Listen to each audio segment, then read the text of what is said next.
자, 우리 옆에 계시는 분들하고 한번 인사 나눴으면 좋겠습니다. 내일 마침 성탄절입니다. 메리 크리스마스 한번 인사를 나눴으면 좋겠습니다. 네. 혹여나고 제가 이렇게 둘러봤는데 2부 예배를 못 보셨나 봐요. 저를 위해서도 좀 메리 크리스마스를 해주셨으면 좋겠습니다. 여러분들 메리 크리스마스입니다. 네. 항상 이렇게 좌우로 인사를 시키고 난 다음에 제가 좀 소외감을 느낄 때가 많았습니다. 근데 메리 크리스마스는 꼭 한번 받고 싶더라고요. 네. 가끔 그렇게 저를 봐주시고도 한번 이렇게 인사를 해주시면은 제가 뭐 위에서 기도라고 그렇고 아무튼 제 기억에 더 남을 것 같습니다. 오늘은 참 기쁜 날입니다.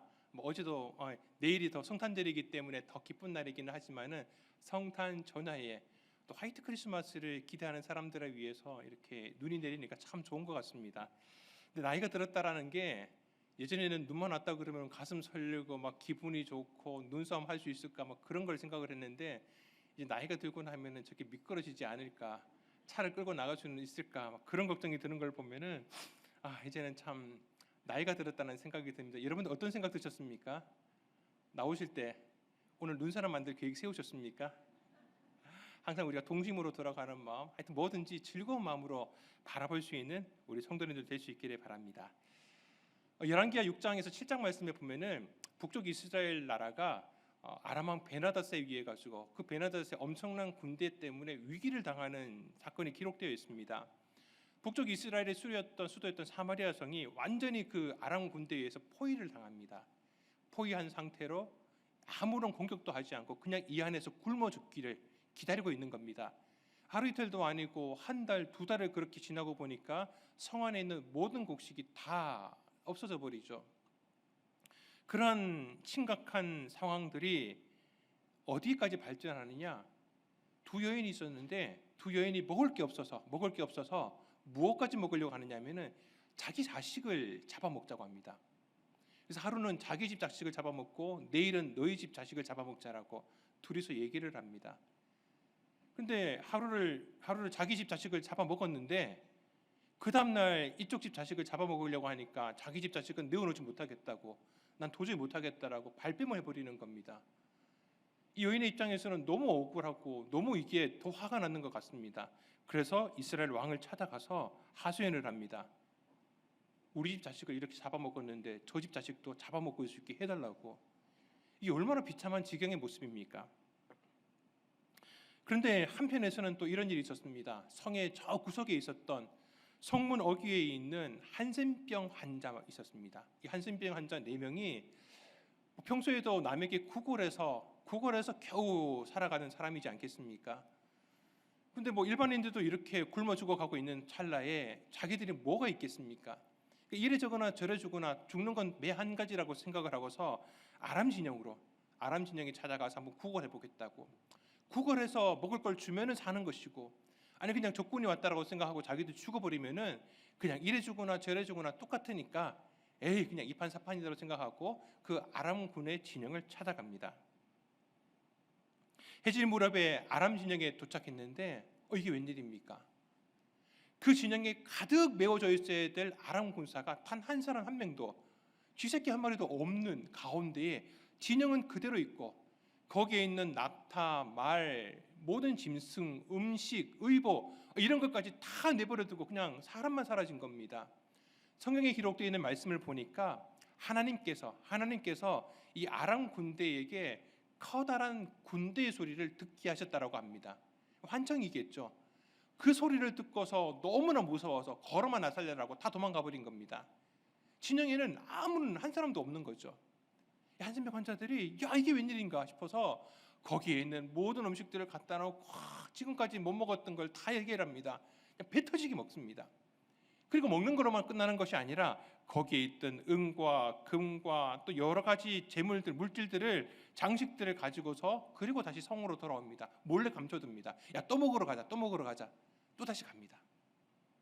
가서 다시 음식을 먹으면서 다시 챙기려고 하는데 생각을 해보니까 자기들도 그렇게 힘든 상황이 있었지만은 이 사마리아 성 안에 살고 있었던 백성들, 그 사람들이 생각이 난 겁니다. 우리 열왕기하 7장 9절 말씀입니다. 우리 한번 한 목소리로 같이 읽겠습니다. 나병 환자들이 그 친구에게 서로 말하되 우리가 이렇게 해서는 아니 되겠도다. 오늘은 아름다운 소식이 있는 날이거늘 우리가 침묵하고 있도다. 만일 밝은 아침까지 기다리면 벌이 우리에게 미칠지니 이제 떠나 왕궁에 가서 알리자 하고. 아멘. 오늘은 아름다운 소식이 있는 날이라고 합니다. 오늘은 아름다운 소식이 있는 날이라고. 생각을 해보니까 자기들도 그렇게 배가 고팠고 먹을 게 없어서 거의 죽을 지경이었는데 그 사마리아 성에 살고 있는 수많은 사람들이 다 그런 똑같은 지경이지 않습니까? 자기와 같은 그런 어려운 가운데 굶어 죽기 직전에 있는 그런 백성들을 생각을 하니까 같은 마음이 든 겁니다. 이 소식을 알려야 되겠다. 이 소식을 알려야 되겠다. 정말 음식에 대해서, 생명에 대해서 간절함이 있었던 그 마음이 자기들에만 있었던 것이 아니라 그 백성들에게도 있었다라는 생각이 드니까 그대로 있을 수가 없었던 겁니다. 그래서 그들을 향하여서 사마리아 성에 가서 이 소식을 알리게 됩니다. 사실 한센병 환자가 사람들한테 다가가면 사람들은 뭐 얘기도 듣기 전에 돌을 던져버립니다. 가까이 오지 말라고. 그럼에도 불구하고 이 소식은 너무나 이 사마리아 성 안에 살고 있는 사람들에게 있어서는 아름다운 소식이었기 때문에 이 한센병 환자들은 성 안에 들어가서 그 백성들에게 굶주려서 내일을 기약할 수 없는 그 사람들에게 이 기쁜 소식을 전해 주었다라는 겁니다. 오늘 우리가 읽은 본문 말씀도 마찬가지입니다. 첫 번째 성탄절의 이야기는 이렇게 기쁜 소식, 그 기쁜 소식, 큰 생명과 구원의 소식을 이 땅에 전해준 이야기입니다. 한센병 환자들이 사마리아 성의 사람들에게 들려줬던 그 아름다운 소식, 그 좋은 소식이 그들에게는 구원의 소식이고 생명의 소식이었던 것처럼 이제 오늘 말씀에서 보고 있는 이 베들레헴에 있었던 이 목자들이 전해준 소식도 마찬가지였습니다. 그런데 그 소식보다 더 큰 생명과 구원의 소식이었습니다. 어느 날 베들레헴 근처에서 밤에 양떼를 지키던 목자들에게 천사가 나타나서 놀라운 소식을 전해줍니다. 누가복음 2장 10절 말씀입니다. 우리 함께 읽도록 하겠습니다. 천사가 이르되 무서워하지 말라. 좋은 소식을 너희에게 전하노라. 아멘. 큰 기쁨의 좋은 소식입니다. 기쁨의 소식이 아닙니다. 좋은 소식이 아닙니다. 기쁨의 좋은 소식입니다. 그냥 기쁨의 좋은 소식이 아니라 큰 기쁨의 좋은 소식이라고 얘기하고 있습니다. 우리 같이 한번 따라해 보도록 하겠습니다. 큰 기쁨의 좋은 소식. 네, 기쁨의 소식인데 이거 입술은 좀 올렸으면 좋겠습니다. 기쁨의 소식인데 다 이렇게 내려가서 하시는데 우리 이렇게 약간 입꼬리는 올려가지고 큰 기쁨의 좋은 소식 한번 다시 해보겠습니다. 시작. 아멘. 저 여러분들 표정을 보려고 하다가 또 그 표정이 아닐까봐 2부 예배 때 그랬거든요. 웃으시라고 했는데 안 웃으시더라고요. 네, 이렇게 웃으시면서 왜? 좋은 소식이잖아요. 너무너무 좋은 소식이잖아요. 그 소식은 다른 어떤 소식도 아니라 바로 그리스도께서 구주 되시는 메시아가 오셨다라는 소식입니다. 누가복음 2장 11절 말씀 같이 읽습니다. 오늘 다윗의 동네에 너희를 위하여 구주가 나셨으니 곧 그리스도 주시니라. 아멘. 얼마나 큰 기쁨의 좋은 소식입니까? 저는 이 말씀을 읽으면서 옛날에 생각이 나더라고요. 왜 우리가 성탄절 전날 막 시간을 보내고 밤을 새고 새벽송을 돌 때 가서 찬송 부르고 난 다음에 이렇게 외쳤던 성경 구절이 이 구절이지 않습니까? 오늘날 다윗의 동네에 너희를 위하여 구주가 나셨으니 곧 그리스도 주시니라. 막 동네 떠나갈 듯이. 근데 참 그때가 좋았던 것 같아요. 개는 짖을지 몰라도 사람들이 시끄럽다라고는 얘기 안 했던 것 같습니다. 참 그런 때가 있었는데 요즘에는 발걸음 소리도 조심스럽더라고요. 엘리베이터 소리도 시끄럽다고 하는 마당이니까 참 세상에 있는 소식을 들을 수 있는 그런 동네가 아닌 것 같아서 참 안타깝습니다. 다시 말씀으로 들어와서 그 큰 기쁨의 좋은 소식, 메시아가 이 땅에 오셨다는 소식, 바로 다른 날도 아니고 오늘 바로 지금 이 구세주가 메시아가 이 땅에 오셨다라는 겁니다. 자, 그런데 오셨다라는 것을 우리가 어떻게 알 수 있을까요? 누가복음 2장 12절 말씀 다시 한번 같이 읽도록 하겠습니다. 너희가 가서 강보에 쌓여 구유에 누워 있는 아기를 보리니 이것이 너희에게 표적이니라 하더니 아멘. 다윗의 동네 베들레헴입니다. 베들레헴이 뭐 작은 동네도 아니고 요 정도 모여 있는 동네도 아니고 그래도 시골이라고 하더라도 그래도 어느 정도 넓이가 있는 동네입니다. 거기에서 예수님만 태어난 것도 아닐 것이고 혹여나 다른 집에서 아기가 태어났을 수도 있습니다. 무작정 베들레헴 갔다가 아기 낳은 집 찾다가 보면은 그냥 날 셀 수 있잖아요.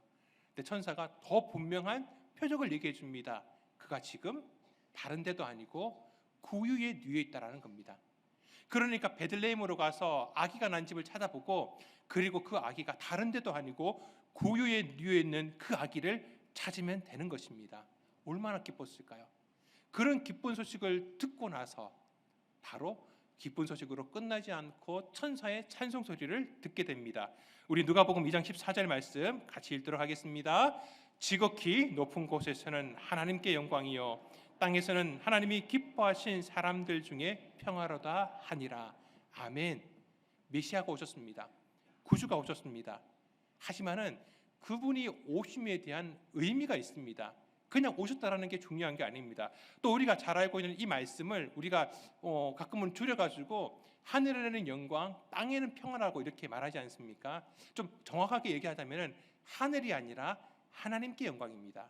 그리고 땅의 평화가 아니라 사람들에게 평화입니다. 그러니까 대상이 하늘 영광이 아니라 하나님 영광, 그리고 땅이 아니라 사람에게 평화입니다. 우리는 이 말씀의 의미를 다시 한번 더 되새겨 볼 필요가 있습니다.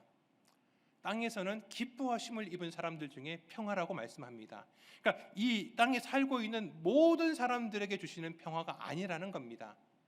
하나님이 기뻐하시는 사람, 하나님이 택하신 백성에게 주시는 평화라는 거죠. 그리고 이 평화라는 말이 그냥 아무런 어떤 어려움 없이 형통하고 순탄하다라는 그런 말의 의미보다는 이 평화라는 말, 이 에이레네라고 하는 이 단어가 전쟁 가운데 있었던 두 나라가 전쟁을 거치고 전쟁만 그친 것이 아니라 서로를 향하여서 적의를 다 거둔, 서로를 향하여서 평화 가운데 왕래하고 있는 그 상황을 가리켜서 이 평화, 에이레네라는 단어를 사용하게 됩니다. 하나님과 사람의 관계가 그렇지 않았습니까? 사람이 범죄함으로 통해서 하나님과 사람의 관계가 깨어져 버렸습니다. 서로 다가갈 수 없게 그 사이에 담이 만들어졌습니다. 사람은 하나님께 다가가지를 못합니다. 오히려 더 벗어나려고 하고 있고 하나님 측면에서 보더라도 이 사람, 죄인 된 사람을 보면은 진노를 쏟을 수밖에 없습니다. 그러니까 서로를 향해서 적의를 가질 수밖에 없는, 적의를 가지고 있었던 이 땅 가운데 메시아가 오심으로 통하여서 그 막힌 담을 허무십니다. 그리고 하나님으로부터 사람에게 향하고 있었던 그 진노를 누구로 들으시는, 바로 그 평화의 소식이 오늘 말씀처럼 하나님이 기뻐하시는 자들 가운데에 들려졌다라고 하는 것입니다. 그렇기 때문에 이 모든 것의 영광은 오직 하나님께 올려드릴 수밖에 없는 것입니다. 그렇듯 메시아의 오심은 그렇게 하나님께는 영광이요 사람들, 그리고 사람들 즉 당신의 택하신 백성들에게는 그렇게 또한 오심을 바라고 있는, 고대하고 있던 그 백성들에게 바로 평화의 소식이 되는 것입니다. 목자들은 그 소식을 들었습니다. 다른 어떤 소식도 아니라 그들이 그렇게 갈망했던 메시아의 오심에 대한 소식을 들었습니다. 그리고 그분이 와서 무엇을 하시는지에 대한 그 소식에 대한 내용을 너무나 분명하게 들었습니다. 그런데 우리는 여기에서 이 놀라운 소식이 다른 사람들도 아니고 밤에 양떼를 지키던 목자들에게 전하였다라는 것을 살펴볼 필요가 있습니다. 이 양떼를 지키던 목자들은 당시에 사회적으로 천대받던 이들이었습니다. 경제적으로도 그렇고 신분적으로도 그랬습니다. 사실 생각을 해보면 예수님께서 오시는 것도 마찬가지였습니다. 예수님께서 이 땅에 태어나실 때에 왜 하필 그 낮고 낮은 천하고 천한 그 구유 가운데서 태어났겠습니까?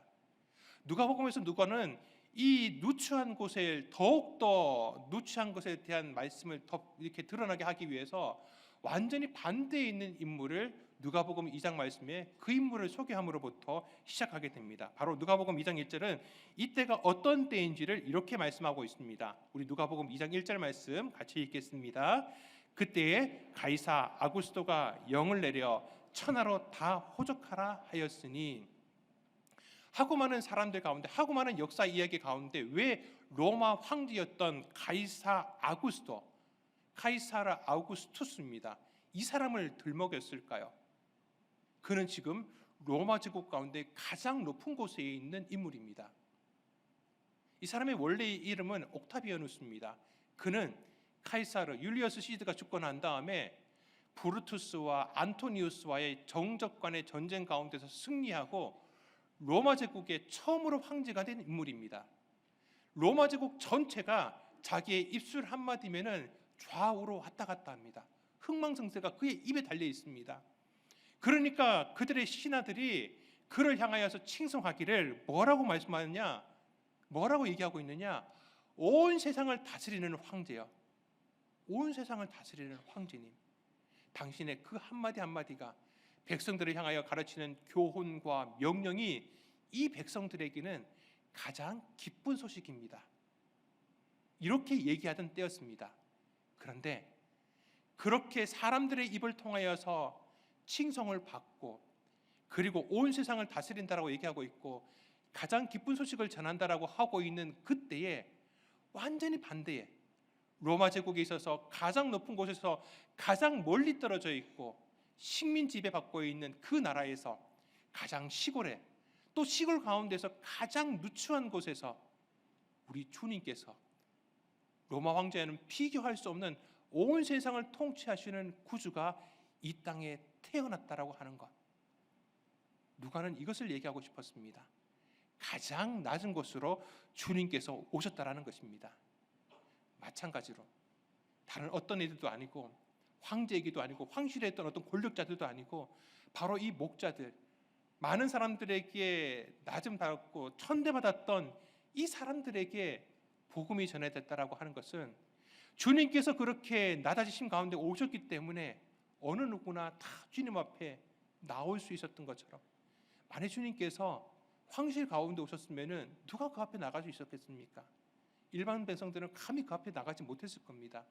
근데 그렇게 낮아지심 가운데 오셨기 때문에 모든 사람들이 주님을 만날 수 있었던 것처럼 이 낮고 천한 목자에게 이 소식이 전해졌기 때문에 그 소식이 그 낮은 데로부터 더 많은 사람들에게, 온 백성에게 그 이야기를 들려줄 수 있었다라고 하는 것입니다. 그래서 선사가 그렇게 얘기하는 겁니다. 온 백성에게 미칠 큰 기쁨의 좋은 소식이라고 그렇게 이야기를 하고 있는 겁니다. 지금도 그런 것 같습니다. 주님께서는 우리에게 주의 말씀을 주실 때에 이 땅 가운데에서 인정받는 사람, 높임받고 있는 사람, 권력을 가진 사람, 혹은 다른 사람들에게 참 뭐라고 해야 될까요? 마음속으로서 인정받고 있는 유능한 사람들을 통해서 말씀하실 때도 물론 있지만은 오히려 우리 가운데에서 낮고 낮은 사람, 연약한 사람들의 입술을 통하여 우리에게 당신의 말씀을 주실 때가 더 많습니다. 그래서 우리는 우리의 귀를 하나님의 말씀을 듣고 싶은 마음이 있다면은 높은 데 두기보다는 낮은 데 둬야 될 줄 믿습니다. 오히려 거기에서 주의 말씀을 들을 수가 있습니다. 또 어쩌면은 제가 이 강단에 서서 우리 성도님들 앞에서 이렇게 말씀을 전하고 있는 것도 제가 뭐가 똑똑해서 뭔가 잘난 게 있어서 뭔가 말씀에 대한 지식이 여러분들보다 더 뛰어나기보다는 어쩌면 오히려 여러분들에게 드러나 있는지는 아니 모르겠지만은 여러분들보다 더 성격도 그렇고 인품도 그렇고 더 못하기 때문에, 그리고 살아온 세월들을 봤을 때 여러분들 앞에 내어놓기에는 너무나 부끄러운 과거밖에 없기 때문에 하나님께서는 오히려 더 연약하기 때문에 저를 이 자리에 세웠는지는 모릅니다. 그렇기 때문에 그런 방법을 통하여서 우리 주님께서는 더 낮은 자리에 있는 사람들에게도 주의 복음을 전하게 하기 위해서, 주의 말씀을 전하게 하기 위해서 세상 가운데 더 뛰어난 사람들보다 연약하고 낮은 사람을 이 자리에 세우고 있는지도 모릅니다. 오늘 주님께서 찾아오신 것처럼, 낮은 곳으로 찾아오신 것처럼 다른 어떤 사람들보다 이 낮고 낮은 목자를 통해서 주의 그 첫 소식, 가장 기쁜 소식을 전해준 것은 너무나 그런 큰 의미가 있다라고 하는 것입니다. 목자들은 다른 어떤 백성들과 같이 또 메시아를 기다렸던 사람입니다. 간절한 마음 가지고 정말 너무나 그분을 기다렸기 때문에 한센병 환자가 그 구원의 소식, 생명의 소식을 접하고 난 다음에 바로 뛰어가서 사마리아 성에 갔던 것처럼 이 목자들 역시 그 즉시 베들레헴으로 달려갑니다. 우리 누가복음 2장 16절에서 17절 말씀입니다. 누가복음 2장 16절에서 17절 말씀 함께 읽겠습니다. 빨리 가서 마리아와 요셉과 그 위에 누인 아기를 찾아서 보고 천사가 자기들에게 이 아기에 대하여 말한 것을 전하니. 아멘. 여기서 한 가지 짚고 넘어가야 될 것이 있습니다. 계속해서 말씀드리지만은 이들은 당시에 천대받던 사람입니다. 천대받던 사람의 일반적인 얘기도 사실 잘 들어주지 않는 시대입니다. 그런데 이 얘기가 황당한 이야기지 않습니까? 갑자기 천사가 나타났다라고, 천사가 노래했다는 얘기를 들으니까 누가 그 말을 듣고 믿어주겠습니까? 그러다 보니 이들의 말에 대해서 믿음이 떨어지는 모습이 보입니다. 누가복음 2장 18절 말씀 함께 읽도록 하겠습니다. 듣는 자가 다 목자들이 그들에게 말한 것들을 놀랍게 여기되, 여기서 놀랍게 여긴다라는 얘기가 이상하게 생각했다라는 겁니다. 좀 더 쉽게 얘기하면은 무슨 자다가 봉장 두드리는 얘기라고 그렇게 받아들였다라는 겁니다. 못 믿겠다라는 거죠. 그들도 이 목자들처럼 메시아를 기다렸던 사람들 중에 한 사람들이었을 겁니다. 그런데 그럼에도 불구하고 그 사람들은 그 목자들이 전하고 있는 그 소식, 그 메시지에 집중하기보다는 그 소식을 전하고 있는 전달자, 메신저에게 집중하다가 보니까 이 사람들은 얘기하는 것은 믿을 수가 없어 라는 판단을 가지고 이상하게 생각해버리고 맙니다.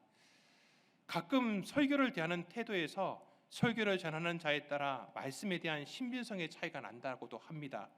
물론 말씀을 전하는 자가 늘 말씀 그대로를 전해야 하는 책임감이 있습니다. 그런다고 할지라도 전하는 자가 이 사람의 연약함으로 또한 언변이 떨어진다고 할지라도 그가 전하는 말씀 가운데 우리는 집중할 수 있어야 됩니다.